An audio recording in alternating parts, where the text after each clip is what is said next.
গাজার দক্ষিণে খান ইউনুস শহরে শুক্রবার একটি চাঞ্চল্যকর ঘটনা ঘটেছে।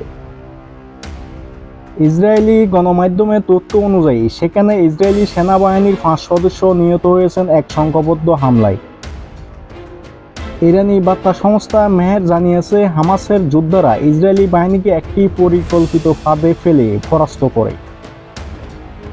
সংঘর্ষের সময় একটি ভবন ধসে পড়ে ইসরায়েলি সেনাদের উপর। এতে ঘটনাস্থলে 5 জন সেনা নিহত হন এবং আরও কয়েকজন গুরুতর আহত হন। ঈদের দিনেও থেমে থাকেনি দখলদার ইসরায়েলি বাহিনীর হামলা। খান ইউনুসের উত্তর পশ্চিমাঞ্চলে ইসরায়েলি বাহিনীর গুলি এক শিশু নিহত হন। আহত হয়েছেন নিরীহ কয়েকজন ফিলিস্তিনি। এর আগের দিন ঈদের আগ মুহূর্তে গাজা শহরে ইসরায়েলির বর্বরতা বোমাবর্ষণে নিহত হয়েছেন অন্তত 70 জন এবং আহত হয়েছেন 189 জন। গাজার স্বাস্থ্য মন্ত্রণালয়ের তথ্য বলছে, 2023 সালের 7 অক্টোবর থেকে এ পর্যন্ত ইসরায়েলি আগ্রাসনে নিহত হয়েছেন 54,600-ও বেশি। আহত হয়েছেন 1,25,500-ও বেশি, যাদের অধিকাংশ ছিল শিশু ও নারী।